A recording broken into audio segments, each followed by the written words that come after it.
Sauce à base de tomates assaisonnée d'épices dans la cuisine américaine. Aujourd'hui, intéressons-nous au ketchup, un mot que, comme dans les autres langues, le français a bien dû faire entrer dans son dictionnaire, tant il est aujourd'hui utilisé dans le monde entier. Mais si la sauce est bien américaine, le mot ketchup, lui, est loin d'être originaire des États-Unis. Il vient en fait d'Extrême-Orient. Au commencement, il y avait en Chine le ketchup, en deux mots, qui signifie saumure de poisson mariné. Il s'agissait initialement d'une sauce très épicée, du même genre que le ngoc mam vietnamien, et qui a conquis certains pays bordant la mer de Chine, dont la Malaisie. La Malaisie qui, à la fin du XVIIIe siècle, est occupée par les Anglais. Et l'histoire raconte que ce seraient des marins britanniques de retour d'Asie qui auraient ramené dans leur bagage cette sauce piquante. Trop piquante d'ailleurs pour les Anglais, qui commencèrent à en adoucir le goût en ajoutant des champignons, des huîtres et des noix pour en faire une sauce brunâtre peu appétissante.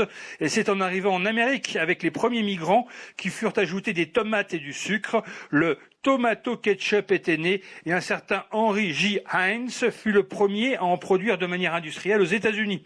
Aujourd'hui, le ketchup est quasiment incontournable pour préparer un hamburger. Il se vend chaque année, dit-on, 650 millions de bouteilles dans le monde. Si la couleur initiale du ketchup américain est rouge, on en trouve aussi du vert et du multicolore. Et 97% des Américains reconnaissent avoir en permanence du ketchup dans leur réfrigérateur.